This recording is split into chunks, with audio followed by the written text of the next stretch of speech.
நீங்க நமக்கு இருக்கிற எல்லா ஒரு லெத்தாஜிக்னஸ் என்ன ஆயிடுச்சுன்னா, நான் தான் சபைக்கு இவ்வளவு கொடுக்குறேனே, இன்னும் சொல்ல போனா நான் கொடுக்குறனால தான் இன்னைக்கு பாஸ்டர் நல்லா இருக்கிறாரு. இன்னைக்கு அப்படி சொல்ற விசுவாசிகள் நிறைய பேர் இருக்கிறாங்க. அல்லேலூயா. ஆனா நான் நினைக்கிறேன், நம்ம எவ்வளவு கொடுக்கறதெல்லாம் அவர் பெருசா பார்க்கவே இல்லைங்க.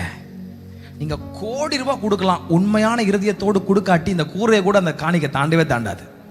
ஆமே. காணிக்கை போட வந்த ஒரு அம்மா இருக்கிறதே 2 காசு தான். அங்க இருக்கிறவன் 50 பேரும் இருந்ததுல கொடுத்தான். ஆனா இந்த அம்மா இருக்கிறதே 2 காசு தான், அதை கொடுத்துச்சான். கர்த்தர் சொன்னாரு, அவங்களெல்லாம் காட்டில இந்த அம்மா பெருசா கொடுத்துருக்கிறதா, அதுதான்ப்பா கர்த்தர் விரும்புறாரு. பலியை பார்க்கிலும் கர்த்தர் கீழ்ப்படுதலை விரும்புகிறார். பக்கத்துல பார்த்து சொல்லுங்க, பலியை பார்க்கிலும் கர்த்தர் கீழ்ப்படுதலை விரும்புகிறார். இதுலயே உங்களுக்கு கீழ்ப்படுதல் இல்லையே, பக்கத்துல பார்த்து சொல்லுங்கன்னு சொன்னேன். தயவு செஞ்சு பக்கத்துல, கொரோனாலாம் வராது, பயப்படாதீங்க, கையை பிடிங்க. ஆமா, கையை பிடிச்சி சொல்லுங்க, ஆண்டவரே சொல்றவங்களை மட்டும் ஆஸ்வதிங்கப்பா.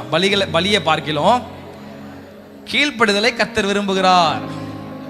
ஆமா, அதனால நான் இவ்வளவு கொடுத்தேன் அவ்வளவு கொடுத்தேன் அப்படிலாம் நீங்க ஒரு நாள் சொல்லிடாதீங்க. ஏசப்பா விரும்புறதெல்லாம் கீழ்ப்படிதலை பார்க்கிறார். ஏன்னா அவர் சிலுவையின் மரண பரியந்தம் தம்மை தாழ்த்தி இருக்கிறாராம். தாழ்மைக்கு ஒரு முன் உதாரணம், ஒரு பெஸ்ட் எக்ஸாம்பிள் இயேசு கிறிஸ்து தாங்க.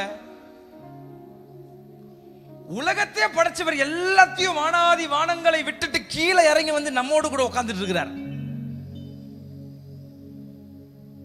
பலியை பார்க்கிலும் கீழ்ப்படுதலை கர்த்தர் விரும்புகிறார். ஏசாயா தீர்க்கதரிசன புஸ்தகம் 66ஆம் அதிகாரம் 2ஆம் வசனத்தை நான் வாசிக்கிறேன். 2ஆம் வசனத்துடைய 2வது பாகத்தை நான் வாசிக்கிறேன். ஏசாயா 66:2. ஆனாலும் சிறுமைப்பட்டு ஆவியில் நொறுங்குண்டு என் வசனத்திற்கு நடுங்குகிறவனையே நான் நோக்கி பார்ப்பேன்.